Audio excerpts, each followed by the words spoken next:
The observation deck of Station Kepler-Nine hummed with the usual background noise of life support systems and atmosphere processors. That was before Lieutenant Vorrash spotted something that made his 3 eye stalks freeze in their sockets. By the Great Spiral, he whispered, his mandibles clicking in disbelief. His supervisor, Commander Threll, glided over on her magnetic propulsion unit. "Problem, Lieutenant? There is a human," Vorrash said slowly, pointing one trembling appendage at the viewport, jogging. "In Bay 7. Bay 7. Threll's vocal sac inflated with confusion. "But Bay 7 is still calibrated to our emergency protocols. The gravity there is 5 times standard." They both pressed closer to the observation window. Sure enough, a human male was running laps around the cargo bay's perimeter. Not stumbling, not crawling, not even breaking a sweat, from what they could tell at this distance. Just running, like it was the most normal thing in the galaxy. How is this possible? Vorrash felt his breathing spiracles flutter with anxiety. Humans are durable, yes, but 5 times gravity should crush their internal organs. Their bone structure should collapse. The human completed another lap, then another. He appeared to be listening to something through small devices in his auditory canals, his head bobbing rhythmically. "Is he injured?" Threll asked. "Perhaps his neural functions are compromised and he cannot feel the damage being done to his body. Should we initiate medical intervention?"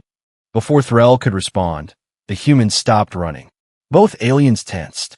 This was it, the inevitable biological failure. They were witnessing a tragedy in the making, but the human did not collapse. Instead, he dropped to the floor and began performing rapid vertical movements, pushing his body weight up and down with his upper appendages. "He is exercising more." Vorrash's voice rose to a frequency that made nearby equipment whine in sympathy. "In 5 times gravity, this creature is performing additional physical activity for recreation." Threll was already accessing her neural interface, pulling up the human's identification file. His name is Marcus Webb, maintenance technician assigned to the lower decks. 28 standard cycles old. No history of mental instability or suicidal ideation. Then why? The human finished his movements and transitioned smoothly to a new position. He lay on his back and began performing abdominal contractions, pulling his torso toward his lower limbs repeatedly. "I'm filing a safety complaint," Vorrash announced, his digits already dancing across the holographic interface. "This is a clear violation of Protocol 42, Section 8. Unnecessary risk to biological assets in hazardous environments." "Wait." Threll raised one delicate manipulator. "Before we escalate this, perhaps we should simply ask him why he is doing this." "Ask," Vorrash hissed. "Ask a creature that is casually ignoring the fundamental laws of biological limitation." But Threll was already activating the communication panel. "Base 7, this is Commander Threll. Human technician Marcus Webb, please respond." The human stopped his exercises and stood up. Even from this distance, they could see he was barely winded. He tapped a device on his wrist. "Yeah, this is Webb. What's up, Commander?" "What is up?" Vorrash muttered. "What is up?" His cardiovascular system should be in his throat cavity by now. Threll shot him a silencing look. "Mr. Webb, we notice you are exercising in Base 7. Are you aware the gravity in that section is currently set to 5 times standard?" There was a pause. Then the human laughed. Actually laughed. The sound transmitted through the comm system with disturbing clarity. "Oh yeah, I know," Webb said casually. "That's kind of the point. I'm training for the interstation athletics competition next month. Figured if I can run in 5G, normal gravity will feel like nothing." Vorrash felt his chromatophores shift to a deep purple, the Quellen equivalent of going pale. Training? He is intentionally subjecting himself to potentially lethal conditions for a sporting event. "Mr. Webb," Threll said carefully, "are you experiencing any pain, discomfort, or difficulty breathing?" "Nah, I feel great. This is a killer workout, though. Really gets the heart pumping, you know? The heart pumping. The heart pumping. In 5 times normal gravity, as if that were a desirable outcome." I think I need to sit down, Vorrash said weakly, despite already being seated. Mr. Webb, please report to the medical bay for a full physical examination, Threll ordered. Immediately. Sure thing, Commander. But I've got like 3 more sets to finish first. Give me 20 minutes. Now, Mr. Webb. All right. On my way. They watched as the human stretched briefly, then jogged toward the exit. Jogged, still moving voluntarily under 5 times the force that would immobilize most species on the station. Vorrash typed frantically. I am submitting the complaint anyway. And I am adding a recommendation that all humans undergo mandatory psychological evaluation before being cleared for duty. I will co-sign it, Threll agreed, her bioluminescent patches flickering with stress. Though I suspect the medical staff will simply tell us this is normal human behavior. Normal? Normal. Vorrash's voice cracked.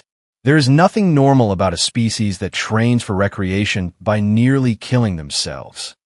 In the distance, they watched Marcus Webb exit Bay 7 and transition into standard gravity. He stretched his arms overhead and continued toward the medical section, still listening to his audio entertainment. Just another day for a human. Just another psychological crisis for everyone else. Dr. Quilnex had seen many strange things during her 40 cycles of medical practice across 17 different species. But nothing, absolutely nothing, had prepared her for Marcus Webb sitting on her examination platform, swinging his legs and humming a tune while her diagnostic scanner screamed warnings at her. Mr. Webb, she said, her tertiary arms trembling as she reviewed the data. According to these readings, your muscle tissue is operating at 140% efficiency. Your bone density is off the charts. Your cardiovascular system is functioning at levels that should only be possible in emergency survival mode. Sweet, Marcus grinned, giving her a thumbs up, a gesture she had learned meant approval in human culture. Looks like the training is really paying off. Paying off. Quilnex's antennae quivered. Your body is in a constant state of controlled trauma response. Every cell is screaming for relief. Yeah, that's how you build strength, document. You stress the muscles, they repair stronger. Basic physiology. Basic. Quilnex pulled up a comparative chart on her display. Look at this. Here is a Quellen performing similar exercise. Here is a Throxian. Here is a Veldrani. Notice how they all enter metabolic collapse within minutes. Marcus leaned forward, studying the charts with genuine interest. Huh, that's wild. So you guys can't do progressive overload training.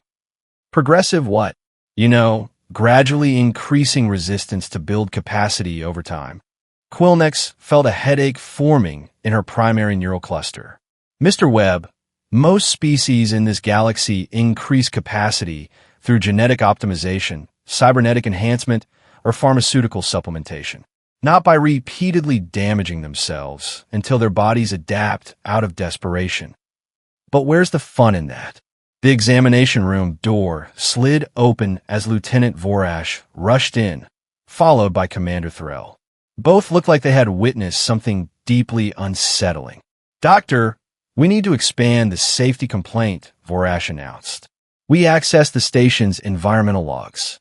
This human has been exercising in high-gravity environments for 3 weeks. 3 weeks? Quilnex spun toward Marcus. You've been doing this for 3 weeks? Marcus shrugged. Well, yeah, you don't get results overnight. It's all about consistency and progressive. He trailed off, finally noticing their expressions. You guys okay? You look kind of stressed. Stressed. Threll's vocal sac inflated to maximum capacity. Mr. Webb, do you understand what you're doing to yourself? Getting in shape for the competition? You are essentially torturing your own biology. I'd call it challenging myself, but sure. Vorrash pulled up a holographic form. This is the official safety complaint. We're citing you for reckless endangerment of biological assets, specifically your own. The penalty is mandatory suspension from duty and psychological evaluation. Marcus's expression finally shifted from casual to concerned. Wait, hold on. I'm not trying to hurt myself. This is completely normal human exercise. Check with any other human on the station. There are no other humans currently stationed on Kepler-Nine, Threll said flatly. You are the only one. Oh, Marcus scratched his head. Well, that explains why nobody wanted to be my gym buddy. Gym buddy? Quilnex repeated faintly. Yeah, a workout partner. Someone to spot you during heavy lifts, keep you motivated, stuff like that. The three aliens exchanged uneasy glances. Heavy lifts, Vorrash said slowly. Are you telling us there are even more dangerous activities you perform regularly? I mean, I haven't been doing deadlifts since I got here. Couldn't find a proper barbell setup. But back on Earth, I was pulling around 400 pounds. 400 pounds? Quilnex checked her translation matrix. You voluntarily lifted objects weighing 400 pounds. For recreation. Well, for strength training, but yeah. Quilnex sank heavily onto her secondary stool. I need to contact the Human Integration Office. This is beyond my medical expertise. 20 minutes later, a video call connected them to Administrator Keiko Tanaka at the nearest human diplomatic station. She appeared calm, professional, and entirely unsurprised. Good evening, Kepler-Nine. I understand there's a concern about one of our people. Concern? Vorrash's chromatophores flashed red. Administrator, your species member has been willfully subjecting himself to lethal gravitational forces. Tanaka's expression softened into recognition, then mild amusement. Oh, someone found the high-G training bay. Let me guess, Marcus? You knew about this? Threll demanded. Of course. High-gravity training is common among humans, especially athletes and military personnel. It's one of the reasons we're such effective shock troops in ground combat. But the damage, Quilnex protested. The cellular trauma. Temporary and beneficial. Human bodies adapt to stress. It's our evolutionary advantage. Our homeworld has higher gravity than most civilized planets, and our ancestors survived through persistence and adaptability. So this is normal? Vorrash asked weakly. Completely. In fact, Marcus is probably being conservative. Some human athletes train in up to 8 times standard gravity. The room fell silent, broken only by the hum of medical equipment. 8 times, Quilnex whispered. Tanaka smiled sympathetically. I know it seems extreme, but humans are built for punishment. We recover from injuries that would be fatal to others. We stress ourselves because it makes us stronger. That's just how we're wired. Marcus gave an apologetic smile. Sorry for freaking you out. I probably should have mentioned what I was doing. Vorrash slowly deleted the safety complaint. I think I need to update station protocols to include warnings about normal human behavior. Good idea, Tanaka said. And Marcus, maybe warn people before starting your workouts. You're giving the poor aliens heart attacks. Will do, Administrator. After the call ended, the 3 aliens stood in uneasy silence. Finally, Threll spoke. Mr. Webb, you are cleared to continue your training. But for the sake of everyone's sanity, please use a designated area with proper warning signs. You got it, Commander. Thanks for understanding. As Marcus left the medical bay, still humming, Quilnex turned to her colleagues. I'm submitting a request for hazard pay, she said. If this is normal human behavior, I want compensation for the stress. Approved. Threll and Vorrash replied in unison. Outside, Marcus Webb jogged toward his quarters, already planning tomorrow's workout. Behind him, 3 aliens struggled to process the fact that they shared a station with a species that hurt itself for fun. And somewhere in the galaxy, other humans were doing far worse. The universe was a terrifying place. If this story entertained or taught you something, please like and subscribe to our channel. It really helps us grow and bring you more stories like this. Thanks for watching, and see you in the next story.